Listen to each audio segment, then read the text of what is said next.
Um, Another second video for this new year is I want to talk about Air India and their struggles and why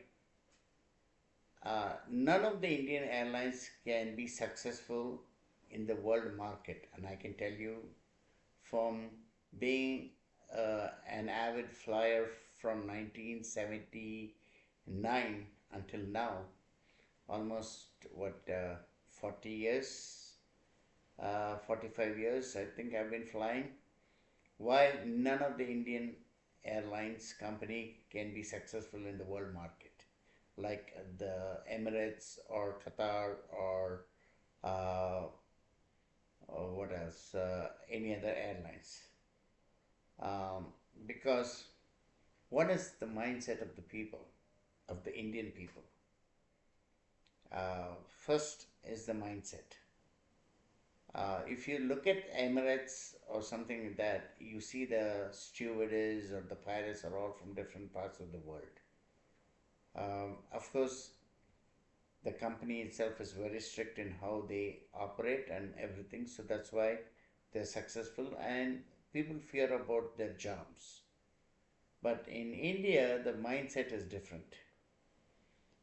Let me tell you, I my first flight was 1979. It was a flight, Air India 747 Akbar, the name of the flight. I still remember. I was 11 years old, and I flew from Chennai, that time Madras, to Bombay. And that flight was coming from Sydney, Singapore, Chennai, Chennai to Mumbai. That is the last stop. The reason why it has to do so much stopovers was because those days, I'll tell you, there were no direct flights. The planes could not fly direct. They had to refuel. So Sydney to Singapore was one stop. They had to refuel again. Then again, that flight was en route Chennai or Madras because it dropped off the passengers. Then went to Mumbai. So definitely there was two stops in between. So that was a midnight flight. It was 1:30 in the morning. I think I still remember. I got into the plane, and imagine 79. The service was excellent. I don't know at that time whether the government took over from Tata Group or whether still it was handled by the Tata Group. I have to Google and find out. I don't remember. I don't want to do it now since I didn't have the data in front of me. So, as soon as I entered into the plane, I sat in my seat. I got a fresh glass of oranges, no cup or anything. Uh, Glass, uh, a real glass of fresh orange juice that I got, and I drank. I remember that, and after that, the only thing I remember is that when I was getting down in Bombay, I had to, first time I didn't even know how to unbuckle my seat belt and everything. So the next person who was Australian helped me to, unbuckle it and get out. And I was like a unaccompanied passenger those days. Usually unaccompanied passengers are taken care by the air hostess. They are so nice. They used to help me to go and put me onto the next plane. So because I was flying to Qatar, my flight usually those days there was no direct flights from Madras to Qatar or Dubai or anywhere. It used to be from Mumbai to Doha or Mumbai to Dubai, Mumbai to Sharjah, and Mumbai to Muscat.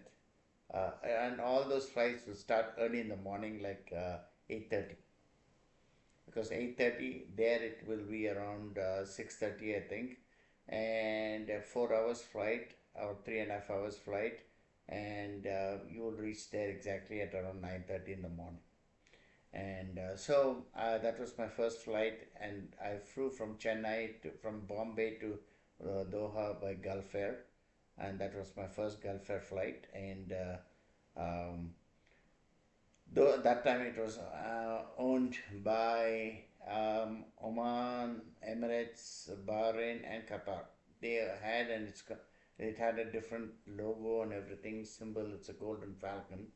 So I basically flew there. and I saw the service in Air India. I'm talking about Air India. Then I used to fly back, sometimes fly Air India from Madras, from Bombay to Doha, sometimes like that, and I've done that. And the service used to be excellent, and the care used to be nice. The music used to be so beautiful, and many people who are flying now, you don't know.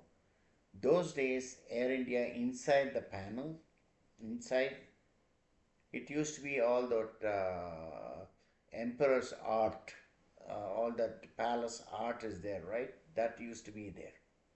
Nowadays it's plain white inside. Those days they had the artwork inside.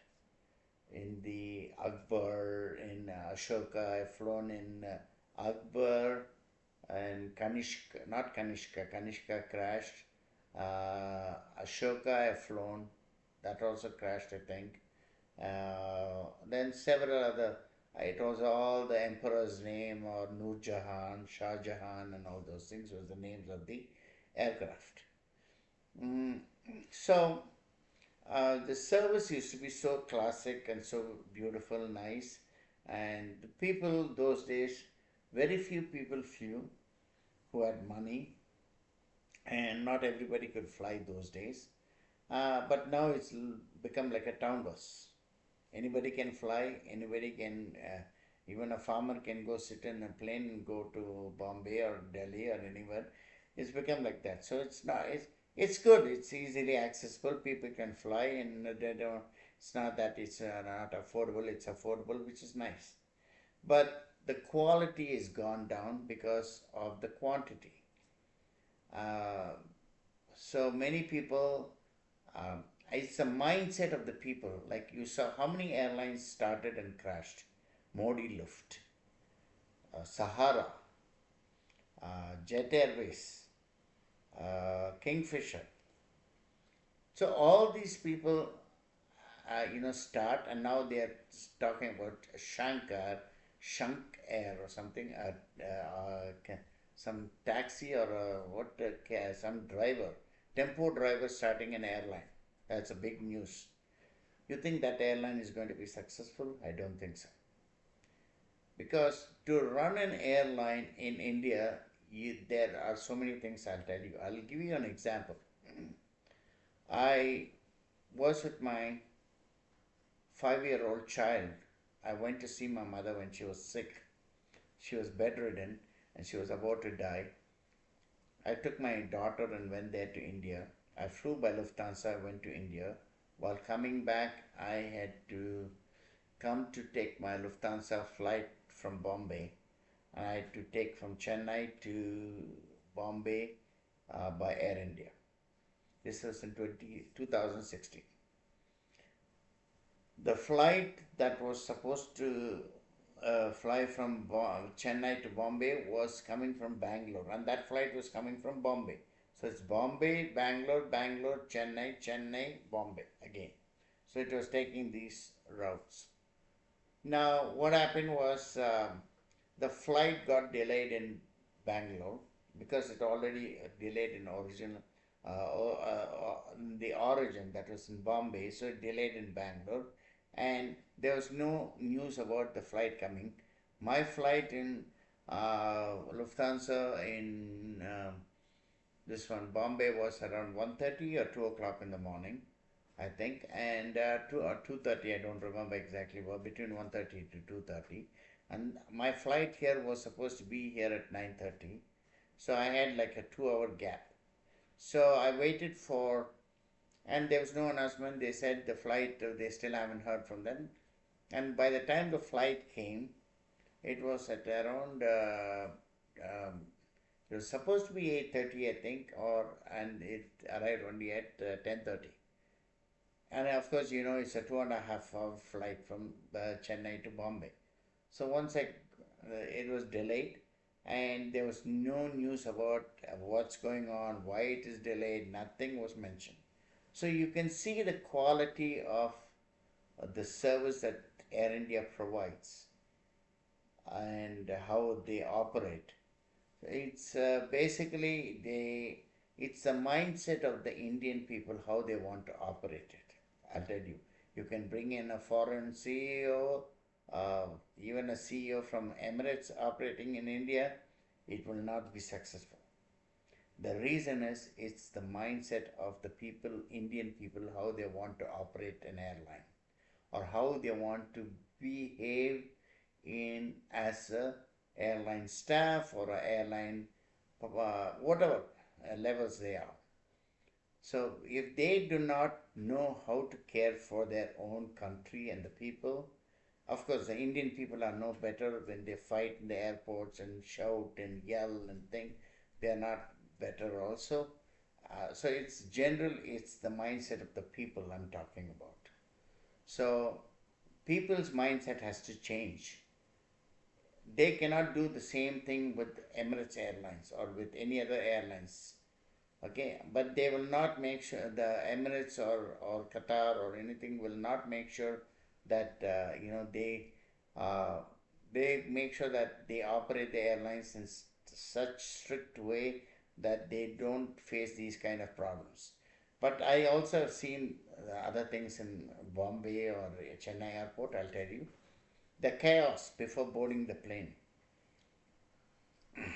They give you, they why don't they still give a group thing and they don't follow it, the boarding zones, they provide zones and everything, but they will not follow it in the end. It's like what market they call in Bangalore. We used to go to a market, uh, some kind of a market where everybody will go like that. I recently I flew back from Chennai.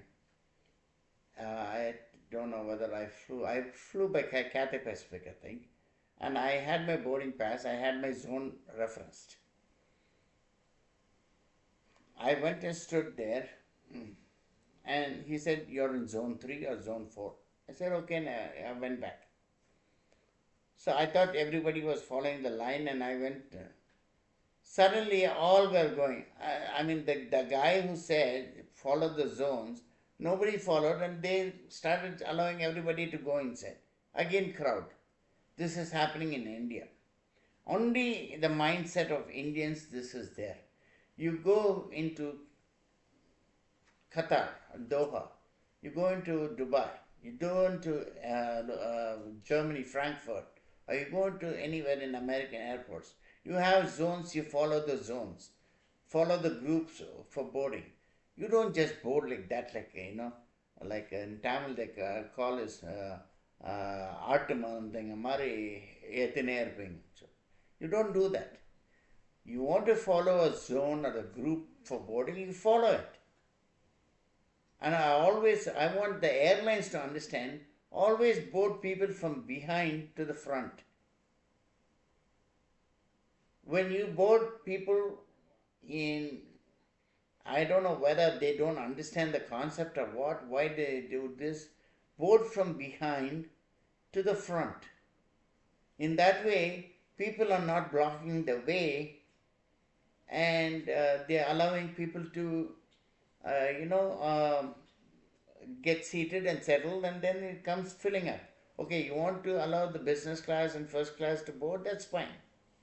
They have priorities, they can board. But economy class, make sure that you board from the last row into come to the front. Don't board them in these zones, then they're all standing there and nobody else can go in. That's why I don't know why the airlines, are they stupid that they don't understand that they have to do this, or they understand and they do this on purpose? I don't understand. I mean, I've been traveling from 1979, I said, 89, 99, 2009, 2019, 46 years I've been flying. I don't know how many times I've flown. In a minimum in a year, I take 4 or 5 flights I take. So I don't know how many times I've flown. Many sectors I've flown. Many countries I've lived and many countries I've worked. Many countries I've traveled. But I don't understand this thing. And even same thing when I flew from Dubai to Chennai, the boarding was chaotic. It's like, like hooligans. People are boarding. So I just don't understand. And what I'm trying to come to the point is Air India can never be successful even if you bring in a foreign CEO, because the reason is it's a mindset of the people, the mindset of the way India functions, and that is the reason it cannot be successful. It was never successful when it was with the government, it was never successful now. Uh, Prior to that, it was one of the top airline in the world when I was flying in the early 80s or late 70s. It was because there were not too many people flying and not too many people did chaos like this. They were well behaved. Why? As soon as the plane lands, you see how people rush to take their bags as if the flight is going to run away. Everybody is going to get down, everybody is going to land, all get up and stand in the path, in the way, as if they are the first ones to get out. I don't understand the mindset of people. It is just, it is. What I say is, once the flight lands, first it's going to be first class going out, business class going, and then only economy class. And it's going to be row by row. The last guy standing up, is he going to be able to penetrate into all that crowd and get out? No. Sit down. All of you sit down. Be there. And then let every row finish, and then when it comes to one row before you, then get up and then take out your suitcase, everything, and move. Before that itself, everybody will take out the suitcase, keep it down, running, trying to, as if the flight is going to leave and go. And the other thing I want to say is the mindset of the Indians. When I say, see, genuinely this Middle Eastern companies, airlines started for service sake, they started to provide people with wheelchairs. That is for disabled people, really, who cannot walk, who cannot, like people who are in the 80s or people who are, cannot walk or they're disabled. For them, they provided wheelchairs. The Indian mindset of all these youngsters who are coming to America also, what their idea is, we'll book the wheelchair, so my mother and father can come in a wheelchair. They don't have to walk in the airport. They don't have to come through the customs, take time, because they'll have a separate wheelchair immigration and everything.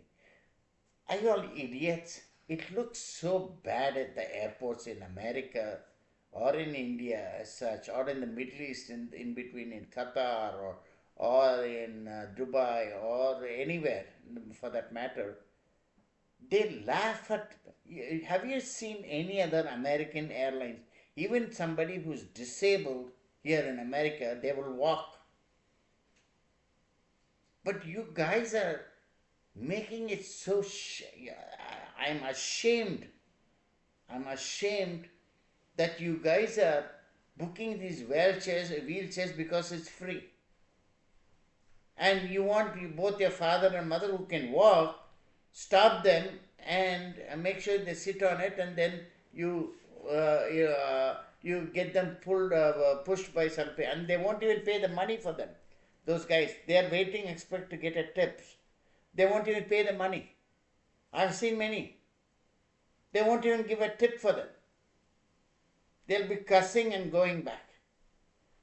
I mean, are you all really idiots, or what is this Indian mindset? Your parents can walk, man, nicely. It's good for them to walk. They walk in India, right? Or they come to America, I see your parents walking in the pathways. Why can't they walk in the airport? You have to book a wheelchair when they are not disabled. They are not 85 years old. Here, 85-year-old, 90-year-old white woman or white man will be driving his car. You Indians cannot walk. What's wrong with you bloody people? Are you mental or what? So that's what I'm trying to say, The mindset of the Indian people have to change for the entire airline industry to change. Why? When I was flying from Chicago to Chennai this time through Delhi, that plane was broken, that Air India. The seats are broken, the handle is broken, and they're like a train, they're going and lying down in the seats. They're going and catching, running inside the plane. Empty seats are there. They're going and catching and putting a blanket like to sleep. Are all idiots? This is why India cannot succeed. Indians are mindsets are like this. And I saw Air India from Chicago to Delhi. The flight was broken. I didn't have a seat to sit down, and I had to go somewhere else to find a seat. There was one seat that was available, one lady, three seats near the exit row. She was sitting, she was in the window seat. She sits in the middle, and I see this side I cannot sit, this side I can sit, this side, that side, and she's in the middle. So I go sit there. That's the only seat which I see is a little bit better. And she's saying, "Oh, I booked a special ticket here to sit on the exit row." I said, "Is this your seat, ma'am?" I said, "Oh, that's why I paid money to sit in the exit row." "Okay, where's your seat, ma'am?" "It's my window seat." "Then please, can you sit there?" I said, "I don't have any seats there. My handle is broken, my tray table is broken, my seats are all broken, and I cannot find, and many people have put blankets to sleep on the plane. I don't have a place to sit, so I'm just finding this. Can I sit here? I'm uncomfortable. I'm not going to do anything to you." Okay. I was a thin guy also, and I a little bit bloated up because of some health issues, and I couldn't fit into that seat also, and I had to tightly fit into that seat. It's a small, I think it's a 28-inch width, I think. It's not even 31-inch, or I'm not sure. It was an old 19, I remember that was purchased in 1999 or 98, that thing. And they're still servicing, flying that plane in that sector with all broken seats. You're flying an airline to America in such condition. What will a foreigner flying in that Air India will think what kind of airline this is? I wrote this to that CEO guy. He is ex-Singapore Airlines CFO, I think. I wrote to him, "Can you travel with me in this bloody airline, sitting in this seat in economy, and try to fly?"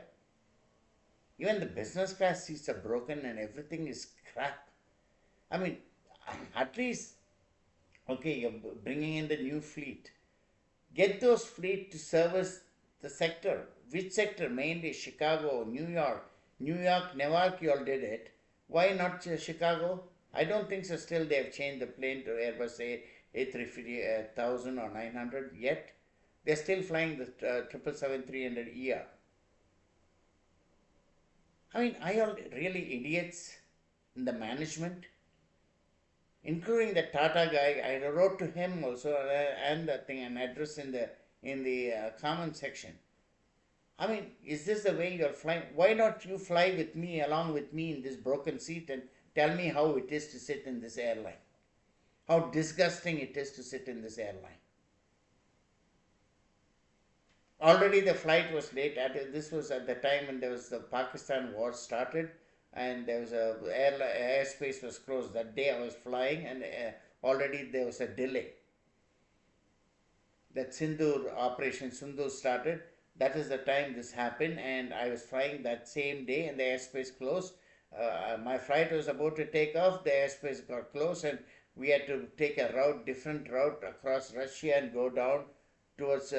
I think this time they took the Middle Eastern route and came to Mumbai. Or I'm not sure, Mumbai, Delhi. They went up again to Delhi. So this is the reason why that airlines in India cannot succeed. How many airlines started and closed down because it's just a joke that Indians cannot run an airline.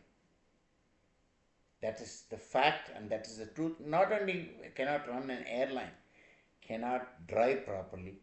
Indians cannot ride properly in India. You see the chaos they do.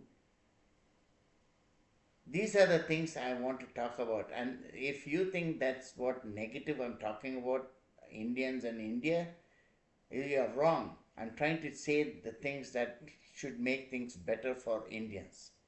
The mindset of the Indians should change. Then everything will change. That's all I like to put. And thank you. And thanks a lot for everybody watching my channel.